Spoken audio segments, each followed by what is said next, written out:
السلام علیکم۔ خواجہ امرو گھوڑے پر سوار ہو کر اپنے مکان سے نکلا اور قریبی جنگل کی طرف بڑھنے ہی لگا تھا کہ دور سے ایک دوڑتے ہوئے گھوڑے کی ٹاپوں کی آواز سنائی دی۔ ٹاپوں کی آواز سے محسوس ہوتا تھا کہ گھوڑے کو بے تحاشا انداز میں دوڑایا جا رہا ہے۔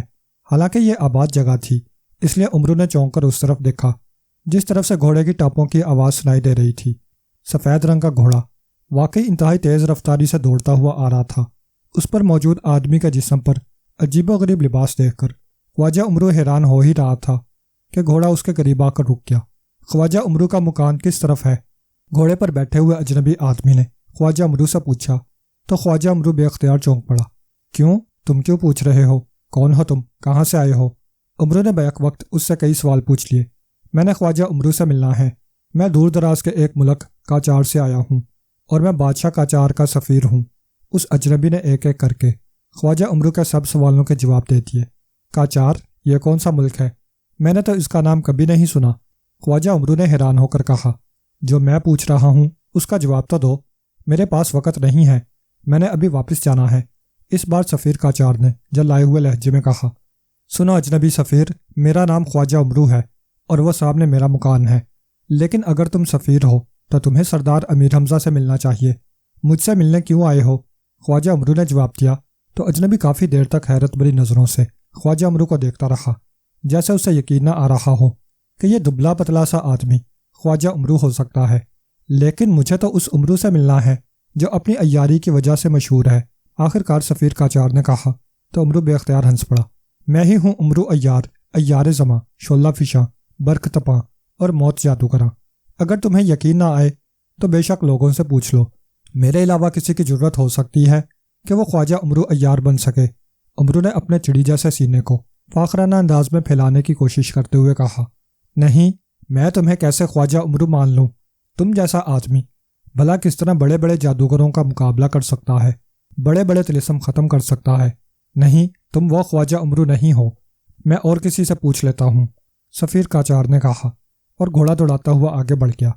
اس کا دماغ خراب ہے شاید کہ خواجہ امرو، جسے دنیا خواجہ امرو مانتی ہے، یہ اسے خواجہ امرو نہیں مان رہا۔ ہاں، بھلا میرے علاوہ اور کون خواجہ امرو ہو سکتا ہے؟ خواجہ امرو نے کہا اور گھوڑا موڑ کر واپس اپنے گھر کی طرف چل پڑا۔ اس کا ارادہ قریبی جنگل کے دوسری طرف رہنے والے ایک دوست سے ملنے کا تھا، لیکن اب اس نے یہ ارادہ ترک کر دیا تھا۔ پھر اپنے مکان میں پہنچ کر وہ ابھی اپنے خاص کمرے میں جا کر بیٹھا ہی تھا کہ ملازم اندر داخل ہوا۔ جناب، کسی ملک قاچار کا سفیر آپ سے ملاقات کے لیے آیا ہے، ملازم نے کہا۔ اچھا، امرو نے مسکراتے ہوئے کہا اور اٹھ کھڑا ہوا۔ جناب، اب تو آپ سردار امیر حمزہ کے برابر ہو گئے ہیں کہ اب سفیر آپ سے ملنے آنے لگے ہیں، ملازم نے خوشامدانہ لہجے میں کہا۔ تو تم نے ہمیں کیا سمجھ رکھا تھا کہ ہم چڑی مار ہیں؟ ہمارا نام خواجہ امرو ہے، خواجہ امرو۔ خواجہ امرو نے فاخرانہ لہجے میں کہا۔ جناب، کچھ انعام اس خوشی میں ملنا چاہیے، ملازم نے کہا۔ تمہیں اس ماہ تنخواہ ملی ہے؟ خواجہ امرو نے رک کر غصیلے لہجے میں کہا۔ ہاں جناب، مگر انعام تو تنخواہ سے علیحدہ ہوتا ہے۔ ملازم بھی اپنی بات پر اڑ گیا تھا۔ وہ تنخواہ واپس کرو، تم کرتے کیا ہو سوائے عیش کرنے کے؟ خواجہ امرو نے کہا۔ ٹھیک ہے جناب، میں جا کر بیگم صاحبہ سے کہہ دیتا ہوں کہ سفیر آپ سے ملنے آئے ہیں، ملازم نے شاید اپنے طور پر کوئی دھمکی دیتے ہوئے کہا۔ ہاں ہاں، ضرور کہہ دو تاکہ اسے بھی پتہ چلے کہ اس کا شوہر کیا حیثیت رکھتا ہے۔ خواجہ امرو نے اس کی دھمکی کی پرواہ نہ کرتے ہوئے کہا اور پھر تیزی سے آگے بڑھ گیا اور ملازم اپنا منہ لے کر رہ گیا۔ امرو جب ملاقات والے کمرے میں داخل ہوا تو سامنے وہی اجنبی بیٹھا ہوا تھا۔ وہ امرو کو دیکھ کر حیرت بھرے انداز میں اٹھ کھڑا ہوا۔ میرا نام خواجہ امرو ہے، خواجہ امرو نے مسکراتے ہوئے کہا۔ او، تو آپ ہی خواجہ امرو ہیں؟ میں معذرت خواہ ہوں کہ پہلے آپ کو پہچان نہ سکا۔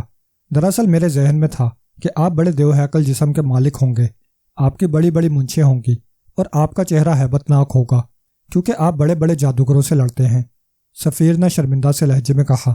میں ان سے کشتی نہیں لڑا کرتا محترم سفیر، بلکہ میں ان سے عیاری سے لڑتا ہوں، اور عیاری کے لیے عقل کی ضرورت ہوتی ہے، جسم کی نہیں۔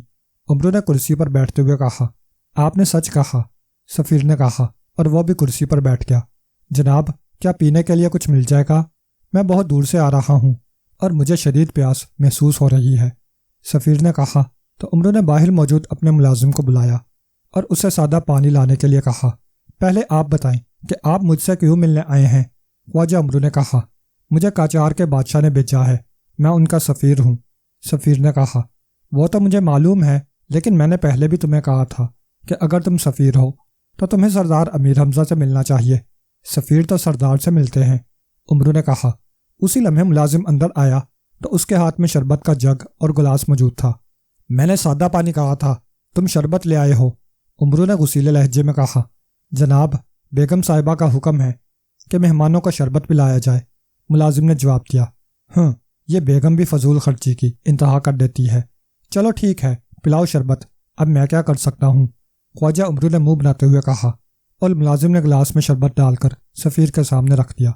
سفیر نے گلاس پیا اور دوسرا مانگ لیا، پھر اس نے ایک ایک گلاس کر کے جگ میں موجود سارا شربت پی لیا۔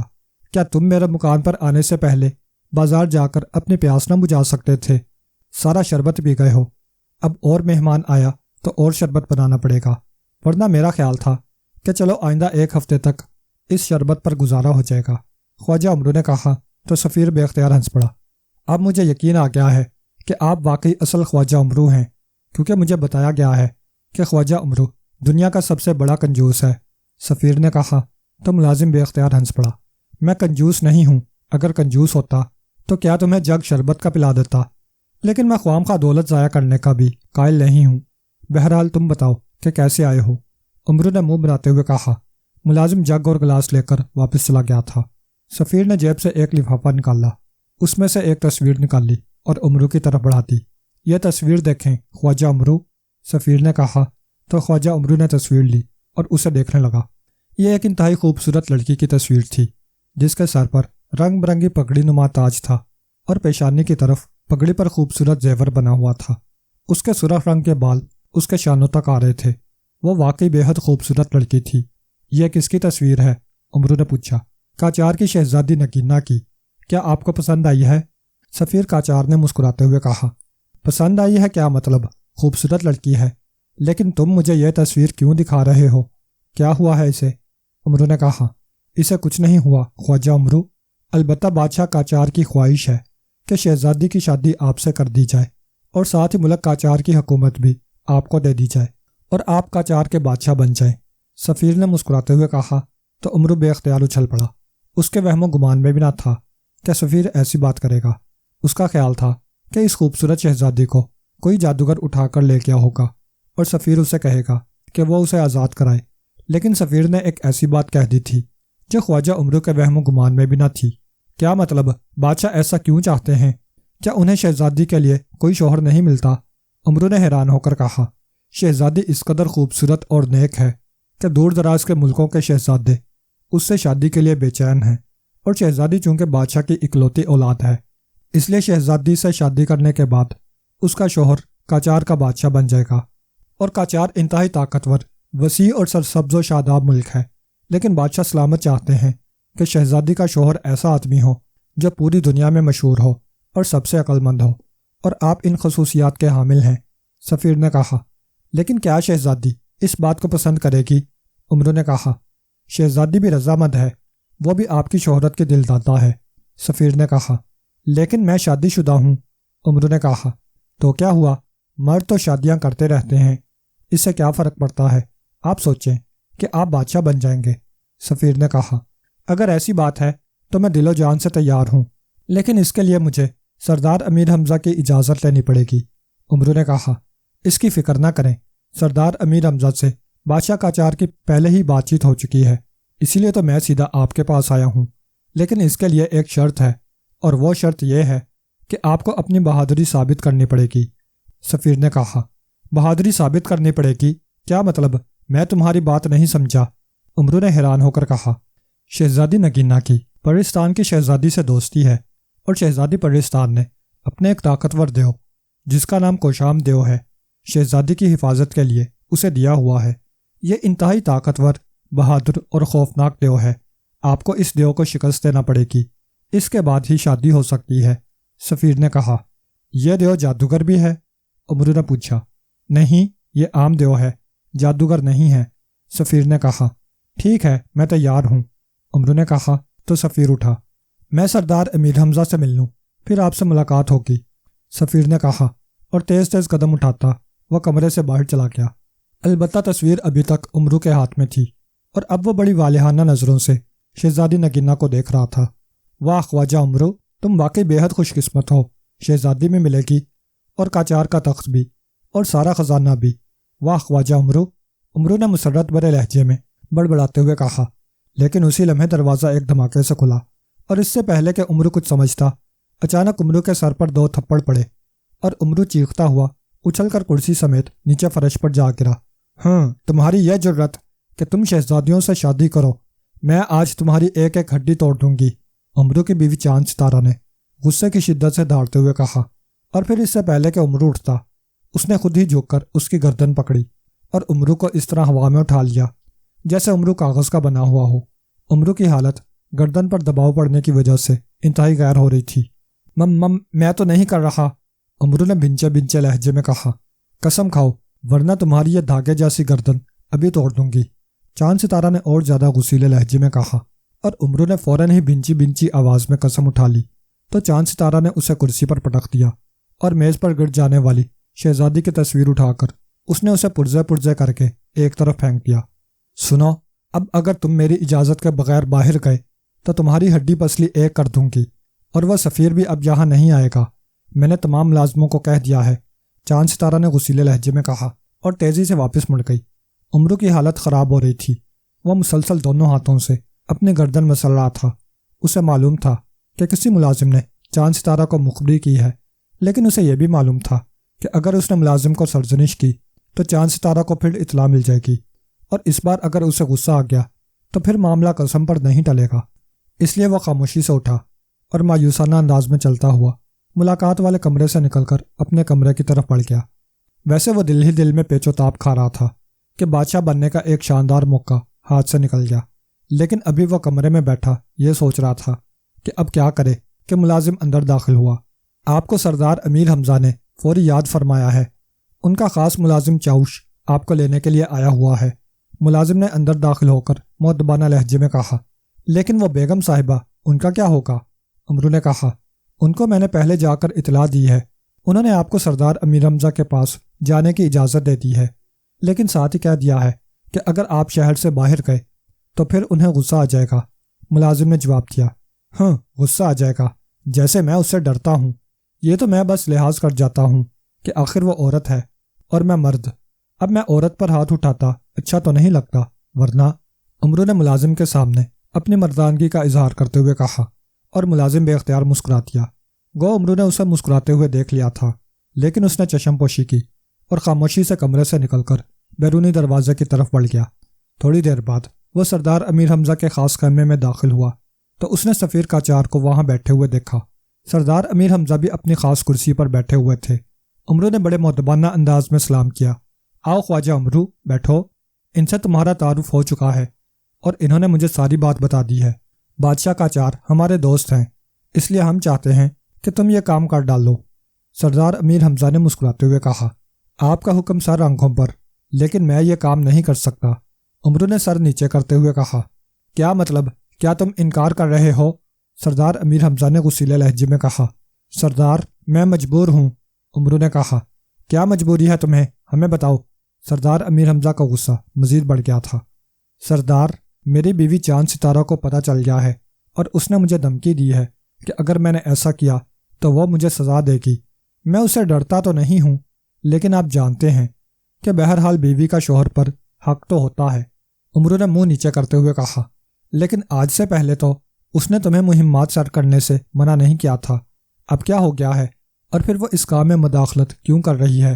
سردار امیر حمزہ نے حیرت بھرے لہجے میں کہا، سردار، کون سی بیوی یہ چاہے گی کہ اس کا شوہر اور شادی کرے؟ امرو نے کہا تو سردار امیر حمزہ بے اختیار اچھل پڑے۔ شادی کرے؟ کیا مطلب؟ تو کیا تم شادی کر رہے ہو؟ کس سے؟ سردار امیر حمزہ نے کہا، شہزادی قاچار سے سردار۔ امرو نے کہا، یہ تم کیا کہہ رہے ہو؟ کیا تمہیں یہ بات کرتے ہوئے شرم نہیں آئی؟ اپنی عمر دیکھو، شہزادی تمہاری بیٹی کے برابر ہوگی، اور پھر تم نے ایسی بات سوچی ہی کیوں؟ سردار امیر حمزہ نے بے حد غصیلے لہجے میں کہا، میں نے تو نہیں سوچی سردار، سفیر قاچار نے مجھے مجبور کیا ہے۔ امرو نے کہا تو سردار امیر حمزہ اور زیادہ حیران ہو گئے۔ سفیر نے مجبور کیا ہے؟ کیا مطلب؟ محترم سفیر صاحب، آپ بتائیں یہ کیا سلسلہ ہے؟ سردار امیر حمزہ نے سفیر سے مخاطب ہو کر کہا۔ سردار محترم، بھلا یہ کیسے ہو سکتا ہے کہ میں ایسی بات کروں؟ میں البتہ ان سے ملا ضرور تھا تاکہ میں ان کی مہم پر رضامندی حاصل کر سکوں، اور انہوں نے رضامندی ظاہر کر دی اور میں آپ کی خدمت میں اجازت کے لیے حاضر ہو گیا۔ بادشاہ سلامت پہلے ہی آپ سے بات کر چکے ہیں۔ سفیر نے کہا۔ کیا آپ نے مجھے نہیں کہا تھا؟ عمرو نے غصیلے لہجے میں کہا، اور پھر اس نے وہ ساری بات چیت دہرا دی جو اس کے اور سفیر کے درمیان ہوئی تھی۔ لیکن سفیر صاحب تو اس بات سے انکار کر رہے ہیں، سردار امیر حمزہ نے حیرت بھرے لہجے میں کہا۔ جناب، میں نے ان سے ایسی کوئی بات نہیں کی، البتہ میں نے ان کی فرمائش پر انہیں شہزادی کی تصویر دے دی تھی جو ان کے پاس ہی ہوگی۔ سفیر نے صاف انکار کر دیا تھا۔ بہرحال جو بھی ہوگا اسے چھوڑو۔ سنو خواجہ عمرو، اس شہزادی کو ایک خوفناک دیو نے اپنے قبضے میں کیا ہوا ہے، اور بادشاہ قاجار چاہتے ہیں کہ اس دیو کو ہلاک کر کے شہزادی کو اس کے قبضے سے چھڑایا جائے، اور انہیں یقین ہے کہ یہ کام اس دنیا میں صرف خواجہ عمرو ہی کر سکتا ہے۔ اس لیے انہوں نے مجھ سے بات کی تو میں نے انہیں کہا کہ خواجہ عمرو تو جادوگروں سے لڑتا ہے، دیوؤں سے تو نہیں لڑتا، اس لیے خواجہ عمرو سے پوچھ لیا جائے، جس پر انہوں نے سفیر بھیجا جو تمہیں ملا، اور پھر مجھے آ کر انہوں نے بتایا کہ تم نے رضامندی کا اظہار کر دیا ہے، اس لیے میں نے تمہیں بلوایا ہے اور تم نے یہ کام کرنا ہے، سردار امیر حمزہ نے کہا، اور اس کے ساتھ ہی انہوں نے ایک طرف رکھی ہوئی ایک تھیلی اٹھا کر عمرو کی طرف بڑھا دی۔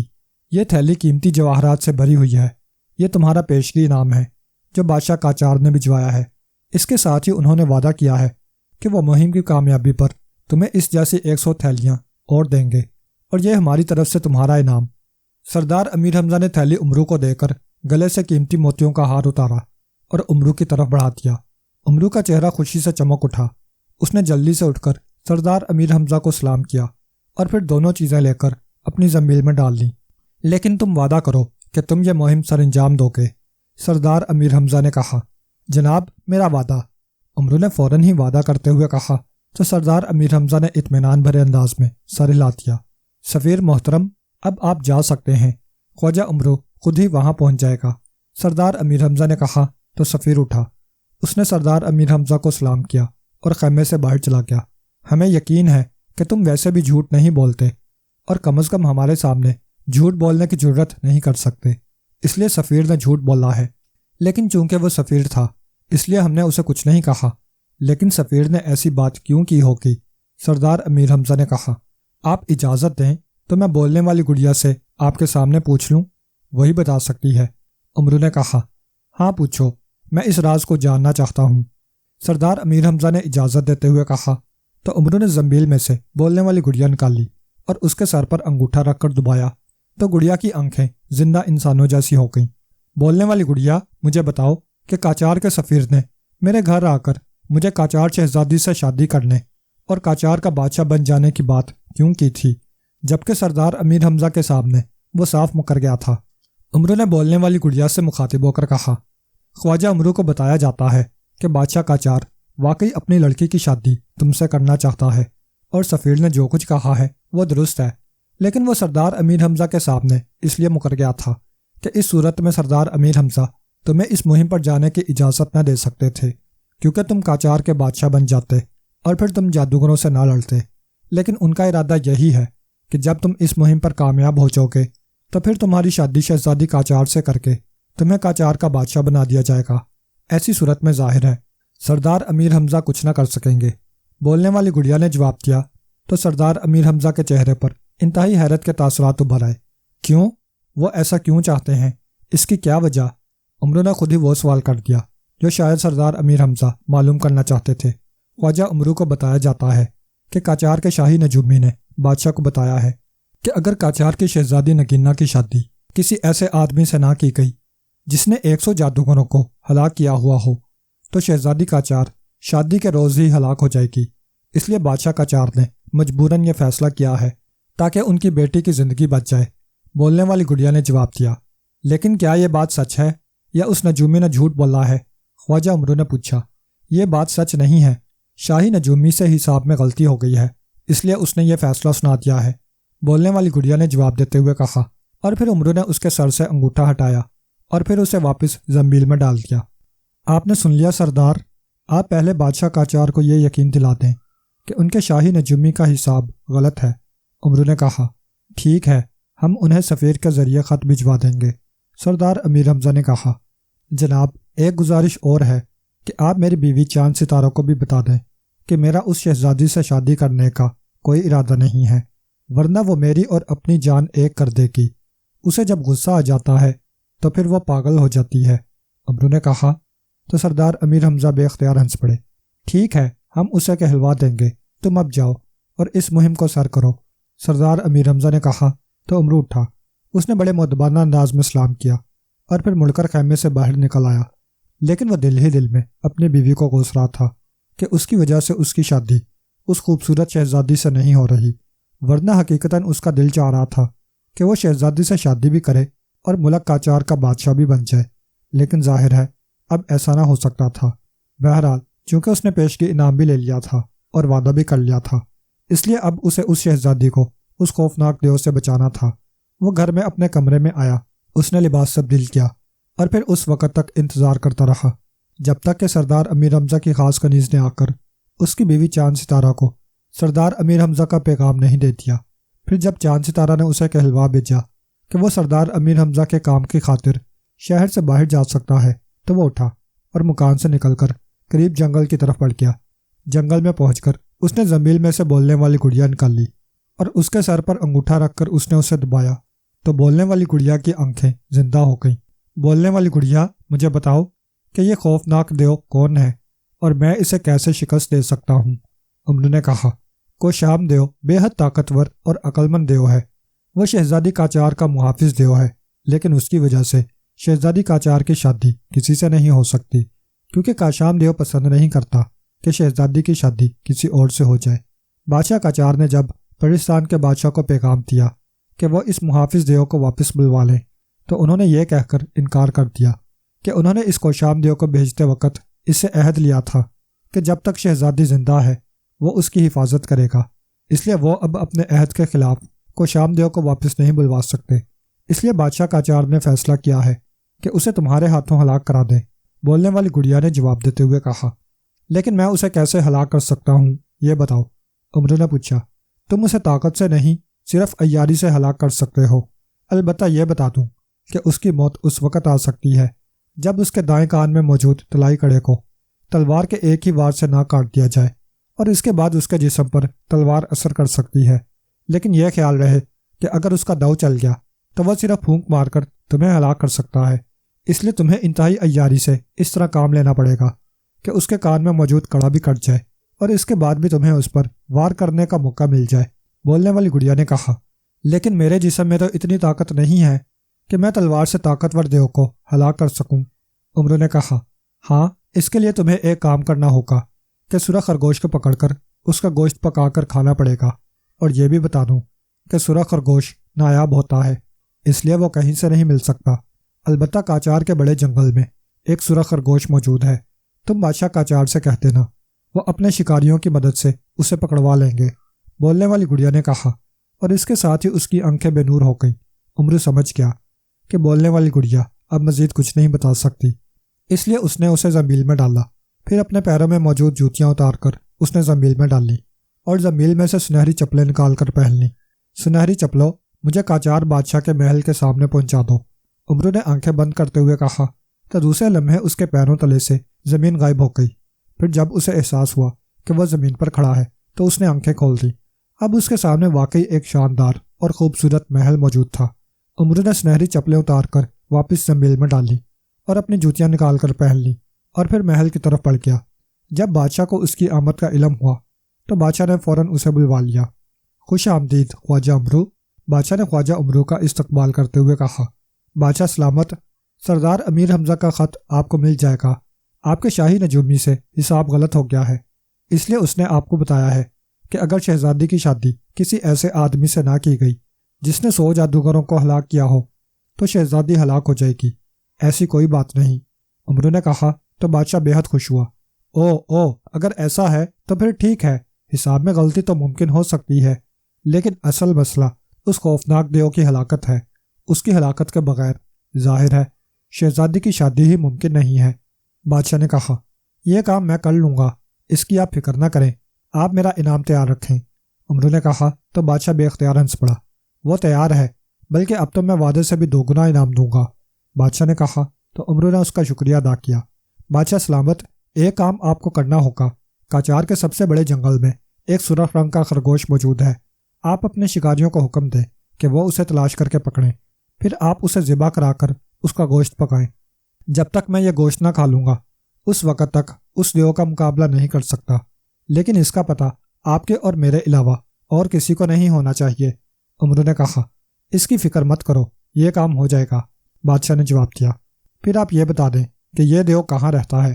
عمرو نے پوچھا شہزادی کے محل میں، یہ محل ہمارے محل سے علیحدہ ہے۔ بادشاہ نے کہا کیا میں بطور مہمان اس سے اور شہزادی سے مل سکتا ہوں تاکہ میں اس کا جائزہ لے سکوں؟ عمرو نے کہا ہاں کیوں نہیں، ہم شہزادی اور اس دیو دونوں کو یہیں طلب کر لیتے ہیں۔ بادشاہ نے کہا نہیں بادشاہ سلامت، میں خود شہزادی کے محل میں جاؤں گا تاکہ وہاں اطمینان سے اس کا جائزہ لے سکوں۔ عمرو نے کہا تو بادشاہ نے تالی بجائی۔ دوسرے لمحے ایک غلام اندر داخل ہوا اور سر جھکا کر کھڑا ہو گیا۔ خواجہ عمرو ہمارا مہمان ہے، تم اسے ساتھ لے جاؤ اور ان کا تعارف شہزادی اور اس کے محافظ دیو سے کرا دو، یہ شہزادی سے ملاقات کریں گے۔ بادشاہ نے کہا تو عمرو اٹھ کھڑا ہوا اور پھر بادشاہ کو سلام کر کے وہ مڑا اور کمرے سے باہر آ گیا۔ پھر غلام کی رہنمائی میں وہ شہزادی کے محل میں پہنچا تو اسے معلوم ہوا کہ شہزادی سیر کرنے محافظ دیو کے ساتھ محل کے عقب میں ایک پہاڑی علاقے میں گئی ہے، تو خواجہ عمرو غلام کے ساتھ وہاں چلا گیا۔ اس نے دیکھا کہ خوبصورت اور نوجوان شہزادی ایک چٹان پر لیٹی ہوئی ہے، جبکہ ایک انتہائی خوفناک اور بڑی بڑے مونچھوں اور بڑے بڑے سینگوں والا دیو، جس کے دونوں ہاتھوں میں بھی سونے کے کڑے تھے اور اس کے دونوں کانوں میں بھی سونے کے بھاری کڑے تھے، ایک بڑی چٹان کے ساتھ زمین پر بیٹھا ہوا تھا۔ اس کے ناخن بڑے بڑے تھے اور وہ شکل سے ہی اس قدر خوفناک اور ہیبت ناک تھا کہ عمرو کا دل اسے دیکھ کر ہی بیٹھ گیا۔ اسے یقین ہو گیا کہ چاہے وہ ایک سرخ خرگوش تو کیا 10 سرخ خرگوش کیوں نہ کھا لے، اس قدر طاقتور دیو کا مقابلہ نہیں کر سکتا۔ لیکن یہ کام بہرحال اسے کرنا تھا، کیونکہ وہ پیشگی انعام بھی لے چکا تھا اور وعدہ بھی کر چکا تھا، اس لیے اب بہرحال وہ یہ کام کرنے کے لیے مجبور تھا، ورنہ اس کی زنبیل میں موجود تمام مقدس چیزیں بھی اس کا ساتھ چھوڑ جاتی اور اس کی ساری دولت بھی غائب ہو جاتی۔ لیکن اب وہ سوچ رہا تھا کہ آخر کس طرح اس دیو کو ہلاک کیا جا سکتا ہے۔ شہزادی اس سے بڑی خوشی سے ملی، کیونکہ شہزادی نے بھی اس کے بارے میں بہت کچھ سن رکھا تھا۔ عمرو شہزادی کو ایک طرف لے گیا۔ شہزادی صاحبہ، یہ آپ کا محافظ دیو تو بہت طاقتور اور ہیبت ناک ہے، کیا آپ کو اس سے ڈر نہیں لگتا؟ عمرو نے کہا تو شہزادی بے اختیار ہنس پڑی۔ یہ طویل عرصے سے میرے ساتھ ہے، مجھے یہ کچھ نہیں کہتا، لیکن جو میرے خلاف ہو اسے یہ ایک لمحے میں ہلاک کر دیتا ہے۔ شہزادی نے مسکراتے ہوئے کہا کیا آپ اس سے چھٹکارا حاصل کرنا چاہتی ہیں؟ خواجہ عمرو نے آہستہ سے کہا تو شہزادی بے اختیار چونک پڑی۔ ہاں، کیونکہ اس نے میری آزادی ختم کر دی ہے، لیکن اس سے چھٹکارا ناممکن ہے۔ شہزادی نے کہا اگر میں یہ کام کر دوں تو کیا آپ مجھے انعام دیں گی؟ عمرو نے کہا تو شہزادی بے اختیار اچھل پڑی۔ ہاں، مگر کیسے؟ تم تو اتنے دبلے پتلے ہو کہ تمہیں تو وہ پھونک مارے تو تم ہوا میں اڑ جاؤ گے۔ شہزادی نے حیران ہوتے ہوئے کہا میں عیار زماں ہوں شہزادی صاحبہ، میں اپنی عیاری سے اسے ہلاک کر دوں گا، لیکن آج نہیں، کل، کیونکہ آج میں سفر کی وجہ سے تھکا ہوا ہوں۔ عمرو نے کہا اور واپس مڑ گیا، کیونکہ اسے معلوم تھا کہ جب تک وہ سرخ خرگوش کا گوشت نہیں کھا لے گا اس وقت تک اس میں اتنی طاقت ہی نہ آئے گی کہ وہ اسے ہلاک کر سکے۔ اور پھر رات کو بادشاہ نے اسے سرخ خرگوش کا بنا ہوا گوشت بھجوا دیا اور عمرو نے اسے کھا لیا، لیکن اسے یہ دیکھ کر بے حد فکر لاحق ہو گئی کہ اسے اپنے جسم میں کسی مزید طاقت کا احساس تک نہ ہوا تھا۔ اس نے اپنے کمرے میں پہنچ کر بولنے والی گڑیا نکال لی اور اس کے سر پر انگوٹھا رکھ کر دبایا تو بولنے والی گڑیا کی آنکھیں زندہ ہو گئیں۔ بولنے والی گڑیا، میں نے سرخ خرگوش کا گوشت کھا لیا ہے، لیکن اس سے مجھ میں کوئی طاقت تو نہیں آئی۔ عمرو نے کہا خواجہ عمرو کو بتایا جاتا ہے کہ جب وہ تلوار کا وار کرے گا تب اسے اپنی طاقت کا احساس ہوگا، اس سے پہلے نہیں۔ بولنے والی گڑیا نے جواب دیا کیا ایسا نہیں ہو سکتا کہ میں اس ہیبت ناک دیو کو جال داؤدی میں جکڑ لوں تاکہ وہ میرے خلاف حرکت نہ کر سکے؟ عمرو نے پوچھا نہیں، اس کے خلاف تمہارا کوئی حربہ کام نہیں کر سکتا، میں بھی صرف تمہاری رہنمائی کر سکتی ہوں اور بس، بولنے والی گڑیا نے کہا، اور اس کے ساتھ ہی اس کی آنکھیں بے نور ہو گئیں۔ تو عمرو نے بے اختیار ایک طویل سانس لیتے ہوئے اسے واپس زمین میں ڈال دیا۔ وہ سمجھ گیا تھا کہ چونکہ دیو جادوگر نہیں ہے اس لیے مقدس حربے اس کے خلاف استعمال نہیں ہو سکتے۔ وہ دل ہی دل میں ڈر رہا تھا کہ ہو سکتا ہے کہ اس قدر طاقتور دیو اس سے نہ مارا جائے اور وہ خود اس کے ہاتھوں ہلاک ہو جائے۔ لیکن پھر اس کے ذہن میں ایک عیاری بھری تجویز آ گئی اور اس نے اس تجویز پر عمل کرنے کا فیصلہ کر لیا۔ دوسرے روز وہ شہزادی کے محل میں پہنچا تو اسے معلوم ہوا کہ شہزادی اپنے محافظ دیو کے ساتھ محل کے عقب میں گئی ہوئی ہے۔ چنانچہ امرو وہاں پہنچ گیا۔ اس نے دیکھا کہ شہزادی اسی طرح ایک چٹان پر بیٹھی ہوئی تھی جبکہ دیو اس کے ساتھ کھڑا ہوا تھا۔ وہ واقعی کسی پہاڑ کی طرح بلند تھا اور شہزادی چٹان پر بیٹھنے کے باوجود اس کے گھٹنے تک آ رہی تھی۔ تم کل بھی آئے تھے اور آج بھی آ گئے ہو، کون ہو تم اور کیوں بار بار شہزادی سے مل رہے ہو؟ دیو نے امرو کو آتے دیکھ کر انتہائی کڑکدار لہجے میں کہا، میں شہزادی سے نہیں تم سے ملنے آیا ہوں۔ اچھا دیو، امرو نے مسکراتے ہوئے جواب دیا۔ مجھ سے کیوں؟ دیو نے اس بار نرم لہجے میں کہا، میری ایک آدمی سے شرط لگ گئی ہے۔ میں کہتا ہوں کہ میری تلوار تمہارے ہاتھوں سے بڑی ہے جبکہ وہ کہتا ہے کہ چھوٹی ہے، اس لیے میں اسے ناپنا چاہتا ہوں۔ امرو نے جواب دیا، کہاں ہے تمہاری تلوار؟ نکال لو، میں ابھی اسے ناپ دیتا ہوں۔ دیو نے کہا، نہیں، میں خود ناپوں گا، تبھی شرط پوری ہوگی۔ تم ایسا کرو، اس بڑی اور اونچی چٹان کے ساتھ بیٹھ جاؤ، میں اس چٹان پر چڑھ جاتا ہوں، اس طرح میں تمہارے چہرے کے قریب پہنچ جاؤں گا، پھر تم ہاتھ اٹھانا، میں ناپ لوں گا۔ امرو نے کہا، تم نے چونکہ مجھے اچھا کہا ہے اس لیے میں تمہاری بات مان لیتا ہوں، دیو نے کہا، اور پھر وہ ایک اونچی سی چٹان کے قریب زمین پر بیٹھ گیا۔ شہزادی ایک طرف ہٹ کر کھڑی ہو گئی تھی۔ امرو اس چٹان پر چڑھ گیا۔ اب وہ واقعی اس ہیبت ناک دیو کے چہرے کے قریب پہنچ گیا تھا۔ اس نے تلوار نکال لی اور اسے اونچا کر دیا۔ دیو نے تلوار کے دستے کے قریب انگوٹھا رکھا اور ساتھ والی انگلی اس کی نوک پر رکھ دی۔ تم شرط ہار گئے، یہ تو بہت چھوٹی ہے، دیو نے کہا۔ نہیں، تم ہاتھ سیدھا کرو، پھر ناپوں گا، امرو نے کہا تو دیو نے ہاتھ سیدھا کر دیا۔ اسی لمحے امرو اس طرح لڑکھڑایا جیسے چٹان سے اس کا پیر پھسل گیا ہو، لیکن اس کے ساتھ ہی اس کی تلوار بجلی کی سی تیزی سے دیو کے دائیں کان میں پہنے ہوئے بڑے سے سونے کے کڑے پر لگی اور کڑا کٹ کر نیچے جا گرا۔ ارے ارے او، یہ کیا ہوا؟ امرو نے حیران ہو کر کہا، اور دیو بھی حیرت سے نیچے گرنے والے کڑے کو دیکھنے لگا۔ اس طرح اس کی گردن کا ایک حصہ امرو کے سامنے آ گیا تو امرو نے پوری قوت سے اس کی گردن پر تلوار مار دی، لیکن تلوار نے دیو کی پوری گردن نہ کاٹی بلکہ آدھی گردن ہی کٹ سکی تھی، اور دیو چیختا ہوا پہلو کے بل نیچے گرا۔ اس کے چیخنے سے پوری وادی گونج اٹھی تھی۔ نیچے گرتے ہی وہ تیزی سے اٹھا ہی تھا کہ اس بار اس کی گردن کا دوسرا حصہ امرو کے سامنے آ گیا جو ابھی تک چٹان پر ہی کھڑا تھا، اور امرو نے اس کے سنبھلنے سے پہلے ہی اس کی گردن پر ایک بار پھر تلوار کا بھرپور وار کر دیا، اور اس بار دیو کی گردن دوسری طرف سے بھی کافی کٹ گئی۔ وہ نیچے گرا اور تڑپنے لگا۔ اس کی گردن سے خون فواروں کی طرح نکل رہا تھا۔ امرو تیزی سے نیچے اترنے کے لیے بھاگا، لیکن اسی لمحے تڑپتے ہوئے زخمی دیو نے ہاتھ اٹھایا، لیکن امرو نے اس سے بچنے کے لیے چٹان کے اوپر سے ہی نیچے ایک طرف چھلانگ لگا دی۔ دیو واقعی بے حد طاقتور تھا۔ اس کی گردن دونوں طرف سے کٹ گئی تھی اور خون فواروں کی طرح نکل رہا تھا، لیکن اس کے باوجود وہ ہلاک بھی نہ ہوا تھا، بلکہ ابھی اس میں اتنی طاقت موجود تھی کہ اس نے دونوں ہاتھوں سے وہ چٹان ہی امرو پر دھکیل دی۔ امرو اپنی زندگی میں اس سے زیادہ تیز نہ دوڑا ہوگا جتنا اس وقت دوڑا۔ اس طرح وہ اس چٹان کے نیچے آنے سے بال بال بچا تھا، لیکن پھر بھی ایک پتھر اس کی پشت سے ٹکرایا اور امرو چیختا ہوا نیچے گرا۔ تلوار اس کے ہاتھ سے نکل گئی تھی۔ اسی لمحے دیو نے ہاتھ بڑھا کر اس کی کمر پکڑ لی، اور امرو کو یوں محسوس ہوا جیسے اس کا جسم دو چٹانوں کے درمیان پھنس گیا ہو۔ اس کا سانس بند ہونے لگ گیا تھا، لیکن پھر دیو کی مٹھی خود بخود کھل گئی اور امرو دھڑام سے نیچے گرا، اور اس کے ساتھ ہی جلدی سے اٹھ کھڑا ہوا۔ دیو کا تنا ہوا جسم اب ڈھیلا پڑ چکا تھا۔ اس کے جسم سے اتنا خون نکل گیا تھا کہ اس کی طاقت ختم ہو گئی تھی، لیکن وہ ابھی زندہ تھا۔ امرو نے بھاگ کر تلوار اٹھائی اور واپس آ کر اس نے پے در پہ کئی بار دیو کی کٹی ہوئی گردن پر کیے، اور چند لمحوں بعد ہی دیو کی گردن کٹ کر اس کے جسم سے علیحدہ ہو گئی اور دیو ہلاک ہو گیا۔ بہت خوب خواجہ امرو، تم کامیاب ہو گئے، شہزادی نے آگے بڑھ کر مسرت بھرے لہجے میں کہا۔ اسی لمحے اس کے محل سے سپاہی دوڑتے ہوئے آتے دکھائی دیے۔ وہ شاید دیو کی دھاڑیں سن کر آئے تھے، اور جب انہوں نے دیو کی لاش دیکھی تو وہ بھی حیرت سے بت بن گئے۔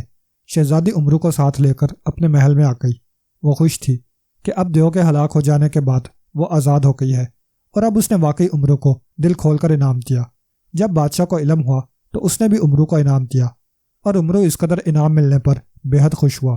البتہ اسے رہ رہ کر یہ خیال آ جاتا تھا کہ اگر دیو کی طاقت عین موقع پر ختم نہ ہو جاتی اور اس کی مٹھی اور چند لمحے نہ کھلتی تو امرو کا سانس یقیناً رک جاتا اور وہ ہلاک ہو جاتا۔ اس لیے وہ دل ہی دل میں اللہ تعالیٰ کا شکر بھی ادا کر رہا تھا